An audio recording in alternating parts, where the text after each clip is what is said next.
ఇక అనకాపల్లి సమన్వయ కమిటీ సమావేశంలో మంత్రి నారా లోకేష్ మాట్లాడుతున్నారు. ఇప్పుడు ఆ లైవ్ చూద్దాం. ఆయనకైనా ఇష్యూస్ ఉంటే చెప్తాడు, నేను మాడతా, ఆయన మాడతారు. నేనన్నా ఆయన కన్విన్స్ చేస్తా, ఆయనన్నా నన్ను కన్విన్స్ చేస్తారు. ఒకవేళ ఇద్దరం కన్విన్స్ కాకపోతే మళ్ళీ ఒక వారం తర్వాత కూర్చుందాం, వివరాలు ఇవ్వండి అని చెప్తాను. మళ్ళీ వారం తర్వాత కూర్చుంటాం. అదేవిధంగా భారతీయ జనతా పార్టీకి చెందిన నాయకులు కొంతమంది ఉంటారు, వాళ్ళతో కూర్చుంటా నేను. అంటే ఒక మంగళగిరి నియోజకవర్గ శాసనసభ్యుడిగా నేను ఇంత టైం ఇచ్చి కూర్చుంటున్నాను. ఇన్ఛార్జ్ గారి పైన బాధ్యత ఉంది. ఇక్కడున్న ఎమ్మెల్యే గారితో కూడా నేను మాట్లాడతాను, దాంట్లో ఎలాంటి డౌట్ అవసరం లేదు. అబ్సల్యూట్గా దాంట్లో ఎలాంటి సందేహం అవసరం లేదు. మనందరం కలిసికట్టుగా కష్టపడి పోరాడడం కనుకనే ఈరోజు ప్రభుత్వం ఏర్పడింది, శాసనసభ్యులు గెలిచారు. ఆ మిత్రధర్మం నిలబెట్టుకోవాల్సిన బాధ్యత మనందరిపైన ఉందని ఈ సభాముఖంగా కార్యకర్తలందరికీ నేను తెలుపుతున్నా. ప్రతి వెన్స్డే మీరు మీటింగ్ పెట్టుకోవాలి. కూర్చోండి గురుగారు. ప్రతి వెన్స్డే మీరు మీటింగ్ పెట్టుకోవాలి. మీ పైన కూడా బాధ్యత ఉంది. కార్యకర్తలందరినీ కలవాలి, మీరు మాట్లాడాలి. ఇన్ఛార్జ్ గారు, అక్కడున్న ఎమ్మెల్యే గారితో కూడా మీరు డిస్కస్ చేయాలి. ప్రతి వెన్స్డే కార్యకర్తలతో పెట్టుకుంటే తరచునే కూర్చోండి, ఎమ్మెల్యే గారితో కూర్చోండి, సమస్యలు పరిష్కరించుకోండి. అవని పక్షంలో కొల్లు రవీణ ఉన్నారు గవర్నమెంట్ రిలేటెడ్ విషయాల్లో, అదేవిధంగా ఇక్కడ పల్లా శ్రీనన్ ఉన్నారు, సత్యన్ ఉన్నారు, పార్లమెంట్ పార్టీ అధ్యక్షులు ఉన్నారు. పార్టీకి సంబంధించిన విషయాలు ఏమి ఉంటే కలిసికట్టుగా మనం పరిష్కరించుకోవాలని మిమ్మల్ని అందరినీ కోరుతున్నా. అన్నా మీ అందరూ ఒకటి చెప్తున్నా, తిట్టుకుందాం కొట్టుకుందాం కానీ విడాకులు out of question. Out of question. తిట్టుకుందాం కొట్టుకుందాం రా బాయ్. రోజు నేనే పోరాడతా కదా పార్టీలో, రోజు ఒక చిన్న యుద్ధం చేస్తూ ఉంటా. సంస్కరణలు తీసుకురావాలనేది కదా నా తాపత్రయం. మన పార్టీ ఆవిర్భావ దినోత్సవం ఇప్పుడు మళ్ళీ చెప్పా, గతంలో ప్రతిపాదన పెట్టా, 3 టర్ముల కన్నా ఒకే పదవిలో ఒక వ్యక్తి ఉంటే అతనికి ప్రమోషన్ అని ఇవ్వండి, లేదంటే డిమోషన్ అని ఇవ్వండి, లేదంటే ఒక టర్మ్ బ్రేక్ ఇవ్వండి. ఎందుకంటే యువరక్తం పార్టీలో నిరంతరం పారాలి. నేను ఈరోజు వచ్చానని కాదు, నిరంతరం యువరక్తం పారాలి. నా లక్ష్యం ఒకటే, ఒక గ్రామ పార్టీ అధ్యక్షుడు పాలిట్ బ్యూరో రూమ్ లో కూర్చోవాలి, ఒక మండల్ పార్టీ అధ్యక్షుడు రాజ్యసభ సభ్యుడు ఎందుకు అవ్వకూడదు అనేది నా లక్ష్యం. చేయాలి, అవకాశాలు వస్తాయి. గతంలో మీరు చూస్తే పార్టీ తెలుగుదేశం పార్టీ గొప్పతనం అదే. మీరు ఎంతో మంది సభ్యులు చూడండి, వేదిక మీద ఉన్న మమ్మల్ని అందరూ ఒక్కసారి చూడండి, అన్ని బ్యాక్గ్రౌండ్ వాళ్ళు ఉన్నాం. టీచర్ అమ్మ ఉంది,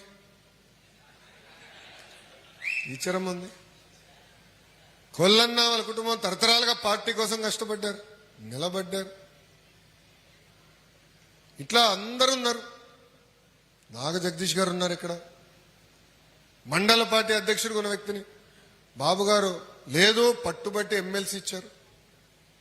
అదే పట్టైనా వైకాపా వాళ్ళు నా పైన కౌన్సిల్లో దాడి చేయాలనుకున్నప్పుడు నిలబడ్డాడు. ఆనాడు బీదా రవి గారు కానీ బీటెక్ రవి గారు కానీ ఒక మంత్రి గారిని కూడా గట్టిగా తన్నారండి కౌన్సిల్లో. అది బయటికి రాలే, వాళ్ళు చెప్పుకోలేకపోయారు అంతే, చెప్పుకుంటే పరుగు పోతుందని. బాబు గారు ఒక్క మాట చెప్తే కౌన్సిల్ అందరం అదే మాట మీద నిలబడ్డాం. దానికి కారణం పార్టీకి ఎవరైతే కష్టపడ్డారో వాళ్ళనే గుర్తించాం. చలపతిరావు గారు కూడా ఇక్కడ, గురువుగారు ఇక్కడనే ఉన్నారు, ఆయన కూడా ఆనాడు ఉండే. ఆయన గంటలు పోరాడాం. ఆయన వయసుకి ఎంత అరిశారు తెలుసా? రోజు పెద్ద ఆయన నిలబడ్డాడు ఓపిక. ఫరూక్ అన్న వెళ్ళు నిలబడ్డారండి. ఒక వ్యక్తి నా పైన దాడి చేసాక వస్తే గట్టిగా ముందరికెళ్ళి పోరాడింది బుద్ధన మన నాగ జగదీష్ గారు. రెండోసారి ఈ నెల ఆయన కొట్టబోతే ఈయన పట్టుకున్నా, ఆయన దొరుకుతాడా? 2 చేతులు సరిపోలేదురా భయ్. ఎందుకు చెప్తున్నానంటే ఒక స్ఫూర్తి. అందరం పడ్డాం, అందరం పోరాడాం. కౌన్సిల్లో కూడా అదే పోరాటం పార్టీని కాపాడింది. సో పార్టీ, తెలుగుదేశం పార్టీలో గొప్పతనం అదే. నేను ఇక్కడున్న కార్యకర్తలందరినీ ఒక విషయం కోరుతున్నా, మా చుట్టూ మీరు తిరిగితే పదవులు రావు రా భయ్.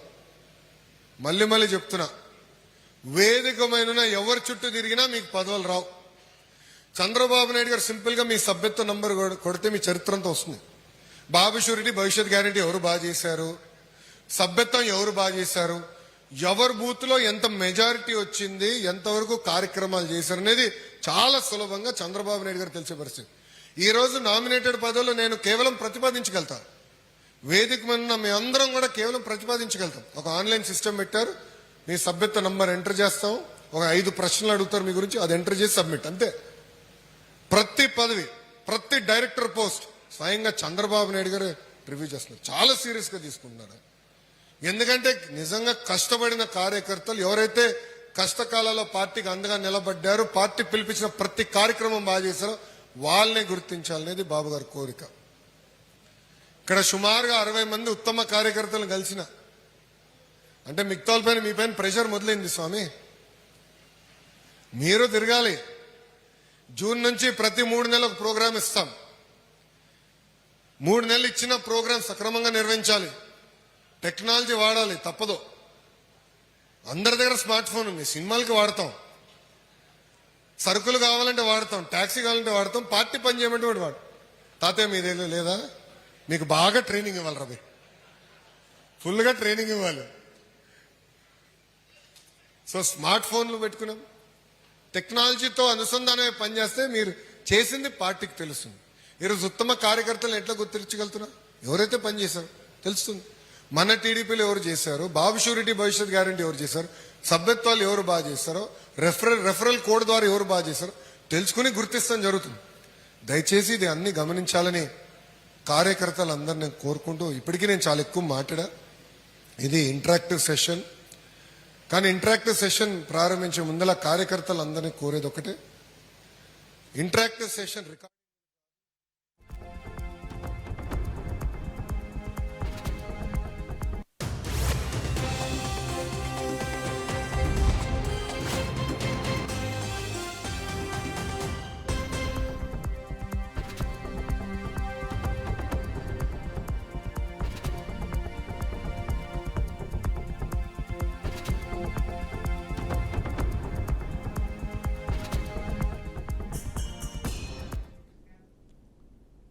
రెండు తెలుగు రాష్ట్రాల్లో ఎండలు బగ్గమంటున్నాయి. ఏప్రిల్, మే నెలలు రాకముందే బానుడి బగబగలు జనాలను హడలెత్తిస్తున్నాయి. మార్చి నెలలోనే ఎండలు టారెత్తిస్తుంటే ఏప్రిల్, మే నెలలో పరిస్థితి ఇంకెంత తీవ్రంగా ఉంటుందోనని ప్రజలు ఆందోళనకు గురవుతున్నారు. మార్చి నెలలోనే 40 నుండి 42 డిగ్రీల వరకు ఉష్ణోగ్రతలు నమోదవుతున్నాయంటేనే పరిస్థితులు ఎలా ఉన్నాయో అర్థం చేసుకోవచ్చు. ఈ నేపథ్యంలో ఏప్రిల్, మే నెలల్లో పరిస్థితులు తీవ్రంగా ఉండే అవకాశం ఉందని వాతావరణ శాఖ అధికారులు చెబుతున్నారు.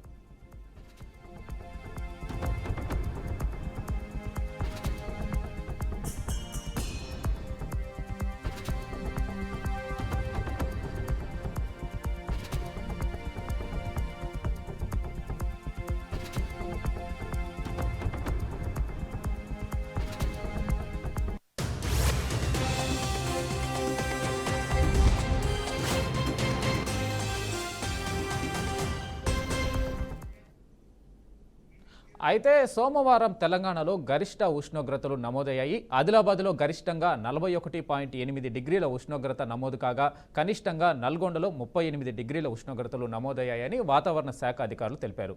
ఇదిలా ఉంటే ఆదివారం తెలంగాణలోని భద్రాచలం, ఆదిలాబాద్, మహబూబ్ నగర్, మెదక్, నిజామాబాద్, హైదరాబాద్, ఖమ్మం, రామగుండం, నల్గొండ, హనుమకొండలలో అత్యధిక ఉష్ణోగ్రతలు నమోదయ్యాయి.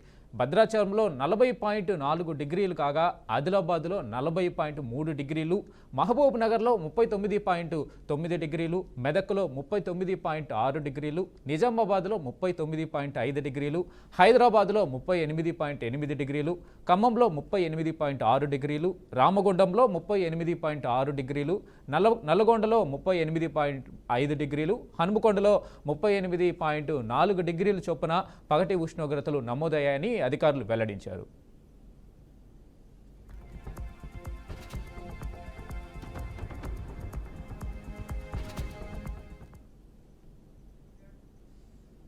ఇక తెలుగు రాష్ట్రాల్లో బానుడి ఏదైతే ఎండలు తీవ్రంగా ఉంటున్నాయో దానిపైన పూర్తి సమాచారం అందించడానికి కడప నుంచి మా ప్రతినిధి కృష్ణ ఉన్నారు. కృష్ణ, చెప్పండి, ఎండలు మరీ కడపలో కావచ్చు, తెలంగాణలో కావచ్చు, తెలుగు రాష్ట్రాల్లో మరీ ఎక్కువగా ఉంటున్నాయి. దీని మీద వాతావరణ శాఖ అధికారులు ఏమంటున్నారు?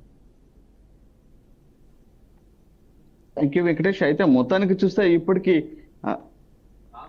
తెలుగు రాష్ట్రాలలో చూస్తే అయితే ఎండలు చాలా ఎక్కువగా ఉన్నట్లయితే పరిస్థితి అయితే మనకు తెలుస్తుంది. అయితే మొత్తానికి చూస్తే ఈ రోజు దాదాపు 42 డిగ్రీలు ఎండ కాయడం అనేది చాలా ఆశ్చర్యకరంగా ఉందని అనుకోవచ్చు. అయితే మొత్తానికి ఆ, మే నెల రాకముందే ఈ ఎండలు అయితే ఎక్కువగా ఉండడము, అదే విధంగా బాణుడు బగబగా అనడం కూడా చాలా ఇబ్బందికరంగా ప్రజలైతే పడుతున్నారు. అయితే మొత్తానికి చూస్తే ఉదయం 10 నుంచే సాయంత్రము 6 వరకు కూడా బయటికి రాని పరిస్థితి అయితే కనిపిస్తుంది వెంకటేష్. అయితే మొత్తానికి ఈ ఎండల ప్రభావం చాలా ఎక్కువగా ఉండడం వల్లనే అయితే ప్రజలు కూడా చాలా ఇబ్బందులకు గురవుతున్నారు అని కూడా తెలుస్తుంది. అయితే వాతావరణ శాఖ వారు కూడా ఇప్పటికే హెచ్చరిస్తున్నారు, వేసవి కాలము స్టార్ట్ అయింది, అదే విధంగా ప్రజలు కూడా అప్రమత్తంగా ఉండాలనేది మజ్జిగ, అదే విధంగా కర్బూజా అలాంటివి చల్లటిగా ఉన్నటివి మాత్రమే తీసుకోవాలి, అదే విధంగా ఆరోగ్యం కూడా కాపాడుకోవాలనే బాధ్యతగా మీ అంతూ బాధ్యతగా ఉందని కూడా వాతావరణ శాఖ వారు కూడా హెచ్చరించడం జరుగుతుంది. అయితే మొత్తానికి చూస్తే కడప జిల్లాలో చూస్తే దాదాపు ఇప్పటికే 42 డిగ్రీలు ఎండ కాయడం అనేది చాలా దారుణంగా ఉందని అనుకోవచ్చు. అయితే ఇంకొక విషయం ఏంటంటే ఈ ఎండలకి కూడా కూలీనాలకు పోయే వాళ్ళు కూడా చాలా ఇబ్బందులకు ఎదుర్కొంటున్నారు. అదేవిధంగా పరిస్థితులు అయితే చాలా దారుణంగా ఉన్న పరిస్థితి అయితే మనకి కనిపిస్తుంది వెంకటేష్. అయితే వేసవి కాలము మార్చి నెలలో కూడా దాదాపు 38 డిగ్రీలు కాయడం, అదేవిధంగా ఏప్రిల్ నెలలో చూస్తే అయితే పూర్తి స్థాయిలో కూడా ఎండలో ఎక్కువగా ఉండడం వల్ల అయితే అనేక ఇబ్బందులు కూడా ఎదుర్కొంటున్నారు అనేది కూడా తెలుస్తుంది. అయితే వాతావరణ శాఖ వాళ్ళు పదే పదే హెచ్చరిస్తూనే ఉన్నారు, ప్రజలు కూడా అప్రమత్తంగా ఉండాలి, ఎండలు ఎక్కువగా ఉన్నాయి, వడదెబ్బ కూడా తగులుతాయి అనేసి కూడా చెప్తూనే ఉన్నారు. అయితే మజ్జిగ ఇలాంటివి కూడా పూర్తి స్థాయిలో తీసుకోండి అనేసి కూడా వాతావరణ శాఖ వాళ్ళు కూడా హెచ్చరిస్తున్నారు. విపత్తు శాఖ వారు అయితే తెలియజేస్తూనే ఉన్నారు. ప్రతి ఒక్కరికి ఒక నోటిఫికేషన్ ద్వారా లాగా ప్రతి ఒక్కరికి ఎవరికైతే మొబైల్ ఉంటుందో ప్రతి ఒక్కరికి ఒక మెసేజ్ ద్వారా కూడా మెసేజ్ పంపిస్తూ ఉన్నారు. అయితే తెలుగు రాష్ట్రాలలో కూడా ఎండలు ఎక్కువగా ఉండడం వల్ల చాలా అనేక రకాల ఇబ్బందులు ఎదుర్కొంటున్న పరిస్థితి అయితే మనకి కనిపిస్తుంది Venkatesh. Right Krishna, thank you.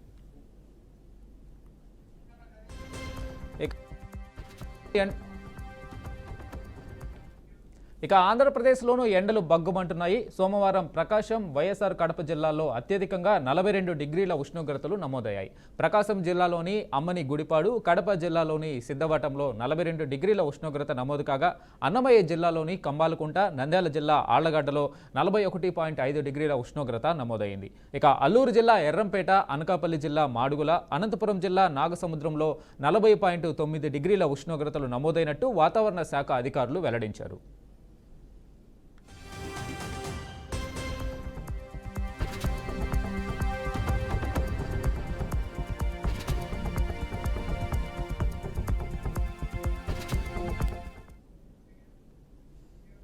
ఇవి bulletin updates. Keep watching BRK news.